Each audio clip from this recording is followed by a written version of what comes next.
నమస్కారం public vision వార్తలకి స్వాగతం. నా పేరు సుమలత. వార్తల ముందుగా హెడ్లైన్స్.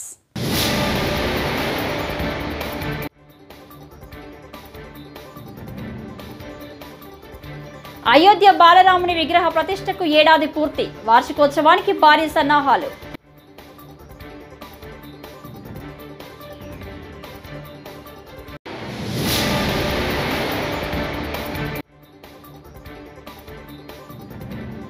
అనుకున్న ప్రకారమే రాజధాని పూర్తి, తగ్గేదేలే అన్న మంత్రి నారాయణ.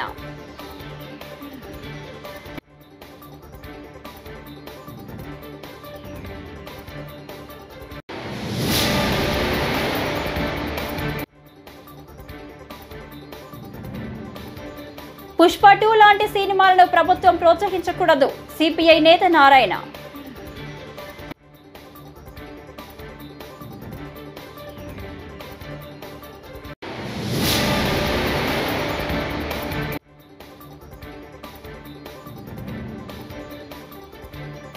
అల్పపీడనం తీరానికి దగ్గరగా వచ్చింది. మరో 2 రోజులు ఇవే పరిస్థితులు. విశాఖ తుఫాను హెచ్చరికల కేంద్రం. ఇక డీటెయిల్స్ చూస్తే, అయోధ్యలో బాలరాముని విగ్రహ ప్రతిష్ఠ జరిగి ఏడాది పూర్తవుతున్న వేళ వైభవంగా వేడుకలు నిర్వహించేందుకు ఆలయ నిర్వాహకులు భారీ సన్నాహాలు చేస్తున్నారు.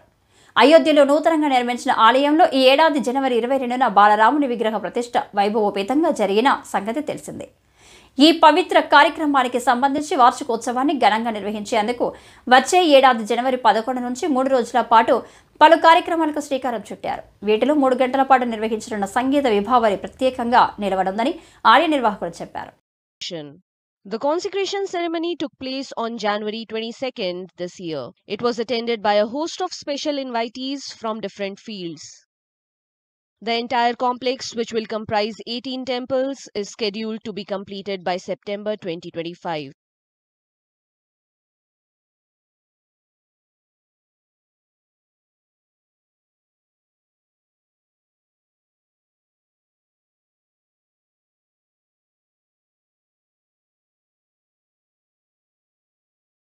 ముఖ్యమంత్రి చంద్రబాబు నాయుడు నేతృత్వంలో 44వ సిఆర్డీఏ అథారిటీ సమావేశం ఈ రోజు జరిగిందని మంత్రి నారాయణ తెలిపారు. జోన్ 7, జోన్ 10 లేఅవుట్ల కోసం 2723 కోట్లకు అథారిటీ అంగీకారం తెలిపిందన్నారు. నేటితో 47,288 కోట్లకు అథారిటీ అమరావతితో అనుమతి ఇచ్చిందని తెలిపారు. మిగిలిన వర్క్స్కు త్వరలోనే ఆమోదం ఇస్తామన్నారు. వర్క్స్కి సంబంధించి వరుసగా టెండర్లు పిలిచి కంప్లీట్ చేస్తామన్నారు. నిరుపేదలకు మంచినీళ్లు ఇల్లు కట్టాలని, ప్రతి మహిళా కుటుంబంతో ఆనందంగా ఉండేలా చూడాలని సీఎం చెప్పారన్నారు. నమస్కారాలండి. ఈరోజు అమరావతి రాజధాని క్యాపిటల్ సిటీ 44వ అథారిటీ మీటింగ్ సిఆర్డీ జరిగింది. దాంట్లో జోన్ 7, జోన్ 10 లేఅవుట్ రోడ్స్కు సంబంధించి 2,723 కోట్లతో యాక్చువల్గా ఈరోజు అథారిటీ యాక్సెప్ట్ చేసింది. సో మొత్తం ఇంతవరకు 47,288 కోట్లు, 47,288 కోట్ల రూపాయలకి ఈ అథారిటీ ఇంతవరకు యాక్చువల్గా రోడ్లు కావచ్చు, డ్రైన్స్ కావచ్చు, డ్రింకింగ్ వాటర్ కావచ్చు, సివరేజ్ యూజ్డ్ వాటర్ కావచ్చు, ఎలక్ట్రిసిటీ అండర్ గ్రౌండ్ లైన్స్ కావచ్చు, లేదా అధికారులకు 3,600 బిల్డింగ్స్ కావచ్చు, లేదా 5 ఐకానిక్ టవర్స్ కావచ్చు, 250 మీటర్లు ఎత్తుండే అసెంబ్లీ భవనం కావచ్చు, లేదా హైకోర్టు భవనం కావచ్చు, ఇవన్నీ కూడా వీటన్నిటికి సంబంధించి ఇంతవరకు 47,288 కోట్లకి ఈరోజు యాక్చువల్గా యాక్సెప్ట్ చేయడం జరిగింది. మిగిలినవి కూడా ఈ నెలాఖరా కొన్ని నెక్స్ట్ మంత్లో బ్యాలెన్స్ కంప్లీట్ చేసి వర్క్స్ అన్నీ యాక్చువల్గా టేకప్ చేయడం జరుగుతుంది. టెండర్లు కూడా 1 by 1 నెక్స్ట్ మంత్ 15వ తేదీ లోపల అన్నిటికి సంబంధించి టెండర్లు కూడా పిలిచే విధంగా ప్లాన్ చేయడం జరిగింది. అదేవిధంగా ఈరోజు టిట్కో హౌసెస్ ఏదైతే 2014-19లో పేదలు నిరుపేదలకు ఒక మంచి ఇల్లు కట్టాలని ఆ రోజు ముఖ్యమంత్రి గారు చెప్పింది ఏంటంటే, ప్రతి మహిళ పుష్ప 2 బెనిఫిట్ షో సందర్భంగా సంధ్యా థియేటర్ వద్ద జరిగిన ఘటన చాలా ఘోరమని సిపిఐ నేత నారాయణ అన్నారు. తొక్కిసలాటలో రేవతి అనే మహిళ చనిపోవడం పట్ల ప్రగాఢ సంతాపం తెలియజేస్తున్నామని, తీవ్రంగా గాయపడిన ఆమె కుమారుడు శ్రీతేజ్ త్వరగా కోలుకోవాలని ప్రార్థిస్తున్నట్లు చెప్పారు. ఆ సినిమా టికెట్ రేట్లు పెంచుకునేందుకు ప్రభుత్వం అనుమతి ఇవ్వడంపై నారాయణ ఆగ్రహం వ్యక్తం చేశారు. ఈ మేరకు ఆయన ఓ వీడియోను విడుదల చేశారు. పుష్ప సినిమా రిలీజ్ సందర్భంగా ఈ అల్లు అర్జున్ ఆ సినిమాకి వెళ్ళడం, ఆ తొక్కిసారి జరగడం, అందులో రేవతి అనే ఒక మహిళ చనిపోవడం, ఆమె సినిమాను చూడడానికి వచ్చింది టికెట్ కొనుక్కొని. అల్లు అర్జున్ చూడడానికి రాలేదు. కొడుకు 9 ఏళ్ల పిల్లవాడు, అతని యొక్క చావుతులో ఉన్నాడు. ఆ మరణం పట్ల సిపిఐ తరఫున ప్రగాఢ సంతాపం తెలియజేస్తూ ఉన్నాను. వాడి కుమారుడు త్వరగా కోలుకోవాలని చెప్పి కోరుతా ఉన్నాను. అసలు ఈ సంఘటన చాలా ఘోరమైంది. పుష్ప సినిమా అనేది ఒక ఎర్రచంద్రం స్మగ్లింగ్ సంబంధించినటువంటి హీనాతి హీనమైన సినిమా. అది సందేశం ఏమి ఇస్తుంది? స్మగ్లింగ్ బాగా చేసుకోమని చెప్పేసి ఇస్తుందా? అలాంటి సినిమాలో అనేక అసహ్యకర సీన్స్ ఉన్నాయి. కూర్చుంటే ఒకసారి, లేస్తే ఒకసారి చెప్పేసి, లేదంటే ఇంకొక సినిమా అని, ఈ పద్ధతుల్లో ఒక బూత్తో కూడుకున్నటువంటి పాటలు, సెక్స్ సినిమాలు పెట్టి, స్మగ్లింగ్ పెట్టి, ఈ రెండు సమాజానికి చీడపురుగులాడేది. దాన్ని ఎక్స్పోజ్ చేసేందుకు గవర్నమెంట్ సిగ్గు లేకుండా వాళ్ళకి ప్రోత్సహించింది టికెట్లు పెంచుకోవడానికి. ఆ 700, 1000 రూపాయలు, 3000 రూపాయలు పెంచుకొని టికెట్ ఇస్తే, 3000 రూపాయలు ప్రభుత్వం ప్రకటిస్తే వాడు 6000 రూపాయలకు అమ్ముకున్నాడు. అంటే ప్రభుత్వం ఏం చేయాలా? అదేమన్నా ఆదర్శమైన సినిమా? ఏమన్నా ఇది జాతి సమాజానికి ఉపయోగపడే సినిమా కాదు కదా. కాబట్టి ప్రభుత్వం అట్లాంటి ప్రోత్సహించడం తప్పు. దాన్ని వాళ్ళు ఆ విధంగా చేయకూడదు. రెండవది, ఈ జరిగిన తర్వాత, ఘటన తర్వాత రాజకీయ నాయకులందరూ కూడా ఉత్సాహంగా వాళ్ళ ఇంటికి పోతున్నారు, పరిగెడుతున్నారు. సినిమా థియేటర్స్ యాక్టర్స్ అంటే వాళ్ళకి తప్పదు, ఆ రంగంలో పనిచేశారు కాబట్టి. రాజకీయ నాయకుల కింద చీప్ ప్రచారం ఎందుకు జరగాల? ఆ విధంగా ఎందుకు ప్రోత్సహించాలా? ఒక విధంగా అయితే రాజకీయ నాయకులు కూడా నైతిక ప్రవర్తనలు తిరోధకరిస్తూ ఉన్నారు. చాలా బాధపడతా ఉన్నా. అట్లాగనే ఇది ఒక హింసకు కూడినటువంటి సినిమాని ప్రోత్సహించడానికి చేస్తే, పశ్చిమ మధ్య బంగాళాఖాతంలో కొనసాగుతున్న అల్పపీడనం దిశ మార్చుకుంది. ప్రస్తుతం ఇది పశ్చిమ నైరుతి దిశగా కదులుతుంది. దీనిపై విశాఖ తుఫాను హెచ్చరికల కేంద్రం వివరాలు తెలిపింది. అల్పపీడనం బలహీనపడి తీరానికి సమీపంలోనే ఉందని వెల్లడించింది. తీరానికి దగ్గరగా ఉండడం వల్ల ఆకాశం మేఘామృతమై ఉందని పేర్కొంది. మరో 2 రోజుల పాటు ఇవే వాతావరణ పరిస్థితులు కొనసాగుతాయని వివరించింది. 30 నుంచి 40 కిలోమీటర్ల వేగంతో గాలులు వీచే అవకాశం ఉందని తెలిపింది. కాగా విశాఖ పోర్టులో 3వ నెంబర్ సాధారణ ప్రమాద హెచ్చరిక జారీ చేశారు.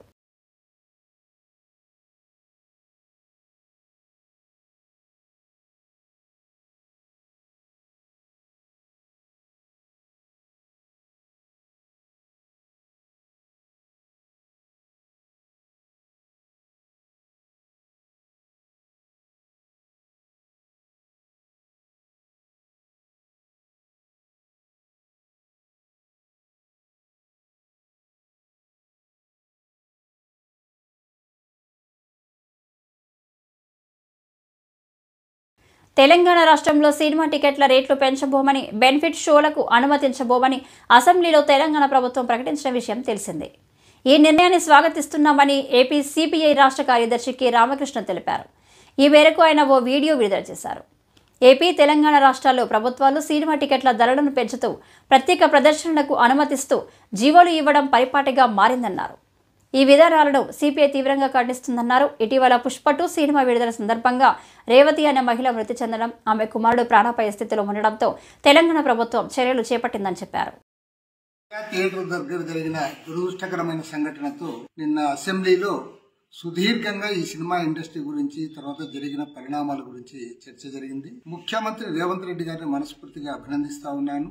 ఏదైతే సినిమా ఇండస్ట్రీ వాళ్ళు పెద్ద పెద్ద హీరోలతో అనేక రకాల సినిమాలు తీసి ఇవాళ వేల కోట్ల రూపాయలు వసూలు చేయడానికి ప్రజలపైన భారాలు మోపుతూ పదే పదే బ్లాక్ మార్కెట్ టైప్ లో వాళ్ళు చేస్తా ఉన్నారు. ఆ సినిమా టికెట్ రేట్లు పెంచుతా ఉన్నారు. బెనిఫిట్ షోల పేరుతో వసూలు చేసుకుంటా ఉన్నారు. ఎవరైతే ఫ్యాన్స్ ఉన్నారో పాపం ఫ్యాన్స్ కి పెద్ద బెల్ట్ వేస్తున్నారు. నిజంగా ఫ్యాన్స్ కి ఏదైనా ప్రిఫరెన్స్ ఉండాలి. ప్రిఫరెన్స్ కాకపోకుండా వాళ్ళ విషయంలోనే వాళ్ళకి ఈరోజు ఎక్కువ చేసే పరిస్థితి వస్తూ ఉంది. ఇది ఏ రకంగా కూడా సమంజసం కాదు. ఎట్టయితే రేవంత్ రెడ్డి గారు తెలంగాణలో చేశాడు, నిర్ణయం చేశాడు, అదే పద్ధతుల్లో ఆంధ్ర రాష్ట్ర ముఖ్యమంత్రి చంద్రబాబు నాయుడు గారు కూడా స్పందించాలి. ఖచ్చితంగా బెనిఫిషియల్ రద్దు చేయాలి. టికెట్ రేట్లు పెంచుకునే దాన్ని కూడా రద్దు చేయాలని చెప్పి సిపిఐ తరఫున డిమాండ్ చేస్తాం. రెండవ అంశం, నిజంగా జరిగిన సంఘటన పైన ఇవాళ రాజకీయ నాయకులు, సినీ ఇండస్ట్రీకి సంబంధించిన వాళ్ళు వారు చేస్తున్నది ఇది ఏ రకంగా కూడా సమంజసం కాదు. ఒక తల్లి చనిపోయి వాళ్ళ అబ్బాయి చావు బతుకుల్లో హాస్పిటల్లో ఉంటే అరే మీకు మనసు ఒప్పలే, ఆ కుటుంబాన్ని గురించి మీరు మాట్లాడరు, వాళ్ళ గురించి వాళ్ళకి సానుభూతి కూడా మీరు స్టేట్మెంట్లు ఇవ్వరు. చివరికి సెంట్రల్ మినిస్టర్ బండి సంజయ్ కూడా సినిమా యాక్టర్కి చేస్తా ఉన్నాడు, ఎమ్మెల్యేలు సినిమా యాక్టర్కి చేస్తా ఉన్నారు, ఆంధ్ర నుంచి కూడా రాజకీయ నాయకులు సినిమా యాక్టర్కి సానుభూతి చూపుతా ఉన్నారు. ప్రాణం పోయి తర్వాత ఇంకొక ప్రాణం గిలగిల్లాడుతూ ఉంటే అరే దాని గురించి మీరు మాట్లాడలేదంటే నైతికంగా పతనమయ్యారు. ప్రత్యేకించి రాజకీయ నాయకులు, వాళ్ళు సెలబ్రిటీస్ ఎవరుంటే చాలు, పాపులారిటీ ఉన్న వ్యక్తులు వెంట వాళ్ళ వెంటబడి తిరుగుతూ ఉన్నారు. తర్వాత అల్లు అర్జున్ నిన్న ప్రెస్ మీట్ కూడా చాలా చెప్పినా నేను ఖచ్చితంగా చెప్పగలను, నీ రియాక్షన్ సరిగా లేదు. చనిపోయిన తర్వాత ఓకే నీకు అప్పుడు తెలిసింది మరుసటి రోజు అయినా సరే, what is your reaction? Pushpa 2 cinema విడుదల సందర్భంగా హైదరాబాద్ ఆర్టీసీ క్రాస్ రోడ్లోని సంధ్యా థియేటర్ వద్ద జరిగిన ఘటనపై తెలంగాణ అసెంబ్లీలో చర్చ జరిగింది. దీనిపై తెదేపా ఏపీ అధ్యక్షుడు పల్లా శ్రీనివాసరావు మీడియాతో తన అభిప్రాయాన్ని వ్యక్తం చేశారు. పాపులారిటీ ఉన్న నటులు వచ్చినప్పుడు చూడాలని ఆకాంక్షతో అభిమానులు వస్తారని చెప్పారు. బెనిఫిట్ షోలకు ప్రభుత్వం అనుమతి ఇవ్వబోమనే నిర్ణయం సరికాదు, ఇలాంటి ఘటనలు జరగకుండా ఉండేందుకు మార్గం కాదన్నారు. ప్రస్తుతం అందరూ ఇలాంటి ఘటనలు పునరావృతం కాకుండా చూడాలన్నారు. బాధిత కుటుంబాన్ని ఆదుకోవాలన్నారు. నేను ఒకటే చెప్తా, ఒక బాగా పాపులారిటీ ఉన్నటువంటి, ఎందుకంటే పుష్ప 1 హిట్ అయింది, పుష్ప 2కి కూడా హిట్ అవుతుంది అనే ఒక ఆలోచన ఉంది.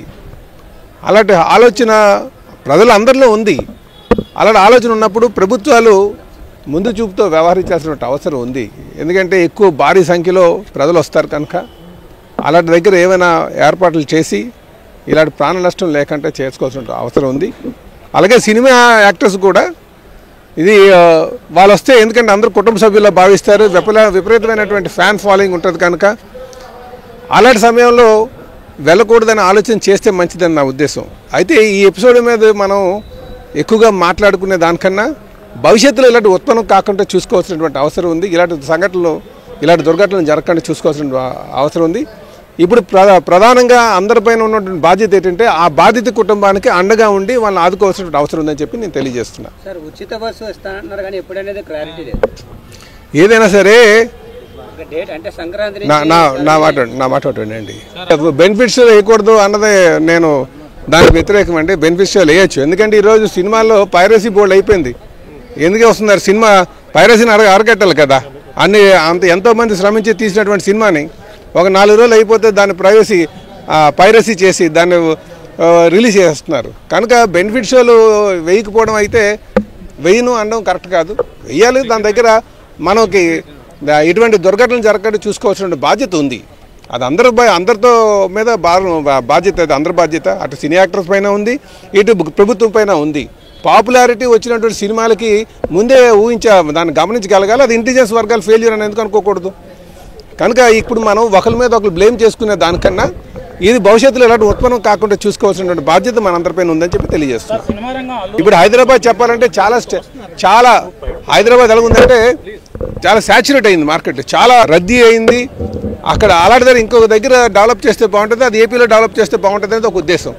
కనుక సినీ ఫీల్డ్ మన ఏపీకి వస్తే ఇక్కడ కూడా ఫీల్డ్ డెవలప్ అవుతుంది, కొంతమంది ఎంప్లాయ్మెంట్ జరుగుతుంది, కళాకారులు చాలా మంది ఉన్నారు, కళలు ప్రోత్సహించినట్టు కూడా అవుతుందని చెప్పి తెలియజేస్తున్నాను. మంచి అందాలు ఉన్నటువంటి సీనరిక్ బ్యూటీ ఉన్నటువంటి ప్లేస్లు ఉన్నాయి. ఈరోజు నిన్న మా ఉప ముఖ్యమంత్రి గారు ఏమన్నారు, అక్కడ అరకెళ్తే ఇంత అందం ఉంది, ఇక్కడ వీటి దగ్గర పెడితే బాగుంటుందనే ఆయన తన్మయత్వం చెంది చెప్పినటువంటి మాట అక్కడ చూసిన తర్వాత. కనుక సినీ ఇండస్ట్రీ మన ప్రాంతంలో కూడా డెవలప్ అవ్వాలని చెప్పి తెలియజేస్తున్నాను. మంచి ఆలోచన ముఖ్యమంత్రి, మా ఉప ముఖ్యమంత్రి గారు చెప్పింది కూడా ఖచ్చితంగా పరిగణించాలని చెప్పి తెలియజేస్తున్నాను.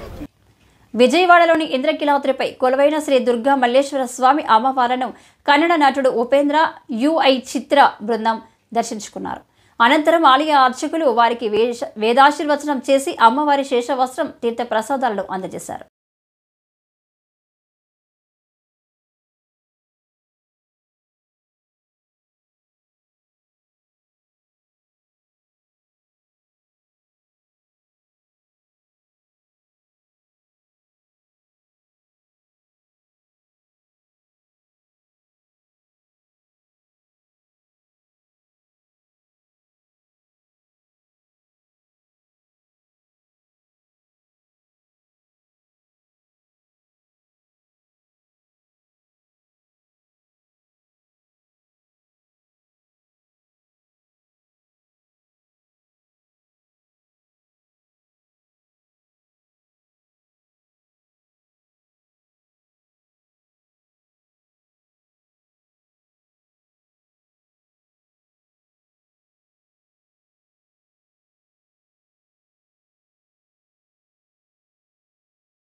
బీఎస్పీ జాతీయ అధ్యక్షురాలు మాయావతి రాష్ట్ర అధ్యక్షులు బి పరంజ్యోతి ఆదేశాల మేరకు డాక్టర్ బిఆర్ అంబేద్కర్పై కేంద్ర హోంమంత్రి అమిత్ షా పార్లమెంట్లో చేసిన అనుచిత వ్యాఖ్యలను ఖండిస్తూ మంగళవారం బాపట్ల పట్టణంలో అంబేద్కర్ విగ్రహం వద్ద ఆందోళన చేపడుతున్నట్లు బాపట్ల జిల్లా బీఎస్పీ అధ్యక్షుడు కాగిత కోటేశ్వరరావు సోమవారం పార్టీ కార్యాలయంలో మీడియాతో మాట్లాడారు. దళిత సంఘాల ప్రతినిధులు పాల్గొంటారన్నారు. నా పేరు కాగిత కోటేశ్వరరావు, బహుజన సమాజ్ పార్టీ జిల్లా అధ్యక్షుడిగా పనిచేస్తా ఉన్నాను. ఈరోజు ఈ ప్రెస్ మీట్ పెట్టడానికి కారణం 17వ తారీఖున కేంద్ర హోమ్ మినిస్టర్ అమిత్ షా గారు అంబేద్కర్ గారు పేరుని హేళనగా చేసి మాట్లాడాడు. దాని నిమిత్తం 24/12/2024 అనగా రేపు ఉదయం 10 గంటల నుండి మధ్యాహ్నం 1 గంట వరకు బహుజన సమాజ్ పార్టీ ప్రజా సంఘాల ఆధ్వర్యంలో నిరసన కార్యక్రమం బాపట్ల అంబేద్కర్ సర్కిల్లో నిరసన కార్యక్రమం చేపట్టబోతున్నాం. కాబట్టి అనేక మంది అంబేద్కర్ వాదులు, పూలేవాదులు అందరూ కూడా ఈ కార్యక్రమాన్ని జయప్రదం చేయవలసిందిగా బహుజన సమాజ్ పార్టీ తరఫున మీ అందరికీ తెలియపరచుకుంటా ఉన్నాను. జై భీమ్, జై బీఎస్పీ. సంధ్యా థియేటర్లో తొక్కిసలాట ఘటనపై కాంగ్రెస్ నేత అద్దంకి దయాకర్ సోమవారం సోషల్ మీడియా వేదికగా సంచలన వ్యాఖ్యలు చేశారు. ఈ ఘటనపై రాష్ట్ర ప్రభుత్వాన్ని తప్పుపట్టడం సరికాదని హెచ్చరించారు. అక్కడ జరిగిన తొక్కిసలాటలో ఒక ప్రాణం పోయింది కాబట్టి వారికి అండగా ఉన్నామని అన్నారు. దీంతో రాష్ట్ర ప్రభుత్వానిపై కొన్ని రాజకీయ పార్టీలు బురద జల్లేందుకు ప్రయత్నించాయంటూ పేర్కొన్నారు. ఈ సమస్య పరిష్కారానికి స్వతహాగా అల్లు అర్జునే ముందుకు రావాలని సూచించారు. సంఘటన మానవ హక్కులకు సంబంధించి ఉంటది కాబట్టి ప్రభుత్వం ప్రాణం పోయిన కుటుంబం వైపే ఉండాల్సిన అవసరం ఉంటుంది. కాబట్టి అరెస్ట్ కాగానే మొత్తం అంతా అయిపోయిందనే ఉద్దేశంతో కొన్ని రాజకీయ పక్షాలు కొంతమంది ఉద్దేశపూర్వకంగా చేసే పరిస్థితిని మీరు పట్టించుకోకండి. ఎందుకంటే దీంట్లో అల్లు అర్జున్ అంశంలో రాజకీయ కోణాన్ని ఎస్టాబ్లిష్ చేసుకుని రాజకీయ లబ్ధి పొందాలనుకుంటున్న బీజేపీ, బీఆర్ఎస్ పార్టీ నాయకులు కూడా నేను చూస్తున్నా. వీళ్ళు క్లారిటీ లేకపోవడం వల్లనే ఈ సమస్య వచ్చింది. ఈరోజు ప్రభుత్వం కేసు పెట్టి కనీసం అరెస్ట్ చేసి అంతవరకు వదిలేసింది. ఢిల్లీలో ఉపహార్ థియేటర్ సంఘటనలో ఆ థియేటర్కు సంబంధించిన యాజమాన్యంతో పాటు బాధ్యతలకు ఉరిశిక్ష వేసిన సంఘటన ఈ దేశంలో ఉంది. కానీ అరెస్ట్కే అంతలా బాధపడిపోతున్న పరిస్థితిని మీరు గమనించుకోండి. ఇది ప్రభుత్వానికి తప్పనిసరి పరిస్థితుల్లో చేసినది. కాబట్టి మీరు ముఖ్యంగా బీజేపీ, బీఆర్ఎస్ నాయకులు మీరు ఎటువైపో తెలుస్తలేదు రాజకీయం కొరకు, అప్పుడు అటు ఇప్పుడు ఇటు అన్నట్టు గోడ మీద పిల్లివాటం ఉంటున్న పరిస్థితి గమనించుకోండి. శ్రీతేజ్ కూడా వైద్యం చేయించుకోవడానికి తక్కువ ఖర్చేం కాదు.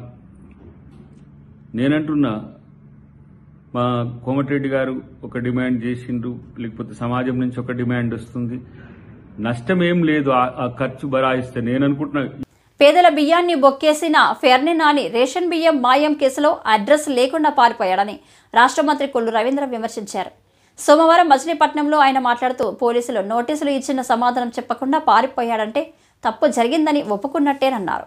ఇటీవల నానికి చెందిన గోడౌన్లో మాయమైన 5,000 బస్తాల రేషన్ బియ్యం కాకినాడ పోర్టుకు అక్రమంగా తరలించినట్టు పోలీసుల విచారణలో తేలిందన్నారు.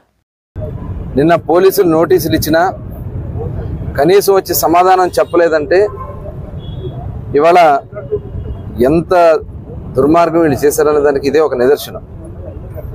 ఖచ్చితంగా దీని మీద పూర్తి స్థాయి విచారణ చేస్తున్నాం. దానికి సంబంధించినటువంటి వాళ్ళందరినీ కూడా చివరికి వాళ్ళ మేనేజర్తో స్క్వాష్ పిటిషన్ అయిపిస్తారు. స్క్వాష్ పిటిషన్ ఎందుకు అయిపించారు? తప్పించుకుంటాక మీరు ఇవాళ అడగకుండానే తీసుకెళ్ళి డబ్బులు కట్టేశారు. అంటే దొంగతనం చేసేసి డబ్బులు కట్టేస్తే దొంగతనం దొరైపోతారా? ఇవాళ 5,000 బస్తాల బియ్యం అంటే అఫీషియల్గా వచ్చినటువంటి లెక్క 2,480 క్వింటాల్స్ దాదాపుగా. అంటే దాదాపు 5,000 బస్తాలు ఒక బస్తా తీసుకెళ్లడమే సాధ్యం కాదు. 5,000 బస్తాలు తరలిపోయినాయి అంటే ఇది చాలా సీరియస్గా తీసుకుంది ప్రభుత్వం. ఇవాళ అన్ని విచారణ చేస్తున్నాం. ఇది మొత్తం కూడా కాకినాడకి ఏదైతే ఇవాళ దొంగ బియ్యం ట్రాన్స్పోర్ట్ జరుగుతూ ఉందో నేరుగా కాకినాడకే వెళ్ళింది అని చెప్పి మా ప్రాథమికంగా వచ్చినటువంటి సమాచారం. దాని మీద లోతైనటువంటి విచారణ జరుగుతూ ఉంది. ఇంకా దీని మీద పెద్ద ఎత్తున వెళ్ళింది అనేది కూడా మాకు పూర్తి స్థాయి సమాచారం అందుతూ ఉంది. ఈయన చెప్తా ఉన్నాడు నేను ముందే వెళ్ళి లెటర్ ఇచ్చానని చెప్పి.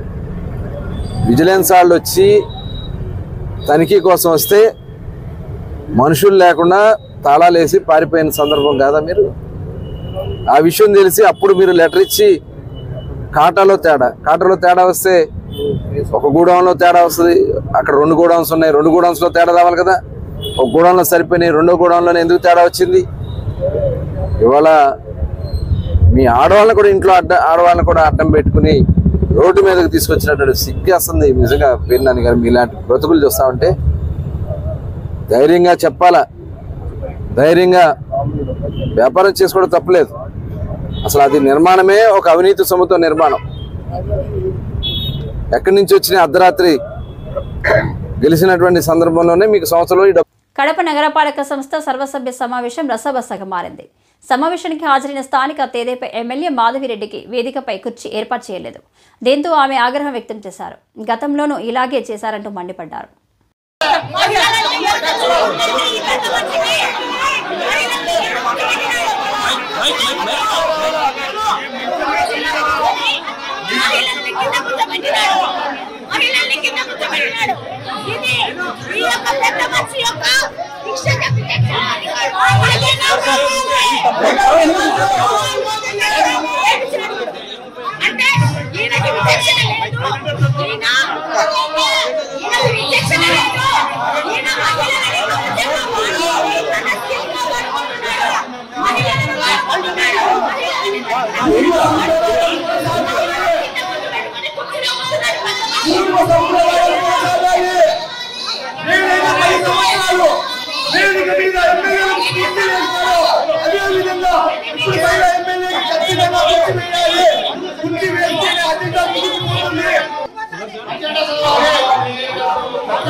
చంద్రబాబు ప్రభుత్వం వీరబాదుడు ప్రభుత్వంగా తయారైందని కాంగ్రెస్ పార్టీ నాయకులు తులసిరెడ్డి ధ్వజమెత్తారు. సోమవారం వేంపల్లిలో ఆయన మాట్లాడుతూ అధికారంలోకి వచ్చిన 6 నెలల్లోనే ప్రజలను అనేక విధాలుగా బాధడం ప్రారంభించిందని అన్నారు. సర్దుబాటు ఛార్జీలు పెంపు, రిజిస్ట్రేషన్ ఛార్జీల పెంపు తదితర పెంపులతో ప్రజలపైన భారం మోపుతుందని అన్నారు. ఇదేనా స్వర్ణాంధ్రప్రదేశ్ అంటే అని ఆయన ప్రభుత్వాన్ని ప్రశ్నించారు. చంద్రబాబు ప్రభుత్వం బాదుడు ప్రభుత్వంగా, వీరబాదుడు ప్రభుత్వంగా తయారు కావడం చాలా దురదృష్టకరం, శోచనీయం. అధికారంలోకి వచ్చిన ఈ 6 నెలల కాలంలోనే అనేక విధాలుగా చంద్రబాబు ప్రభుత్వం ప్రజలను బాధడం జరిగింది.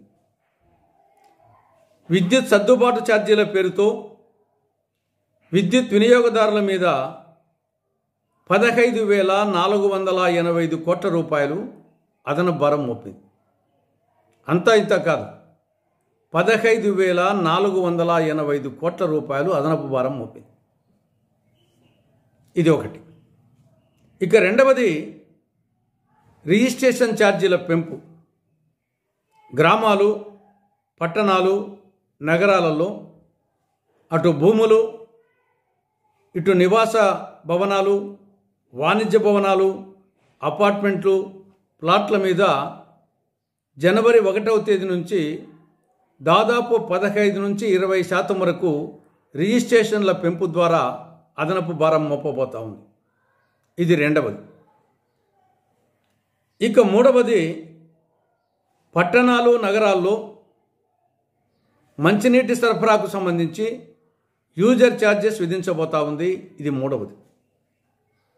నాలుగవది, నిన్న రాష్ట్ర ఆర్థిక శాఖ మంత్రి పయ్యావుల కేశవ్ గారు రాజస్థాన్లోని జైసల్మీర్లో జరిగినటువంటి జిఎస్టీ 55వ కౌన్సిల్ సమావేశంలో ఒక ప్రతిపాదన చేశాడు. ఆంధ్రప్రదేశ్లో 5% మించి జిఎస్టీ ఉన్న రవాణా వస్తువులపై 1% వరద సెస్సు విధించి. ఈ వార్తలు ఇంతటితో సమాప్తం. నమస్కారం.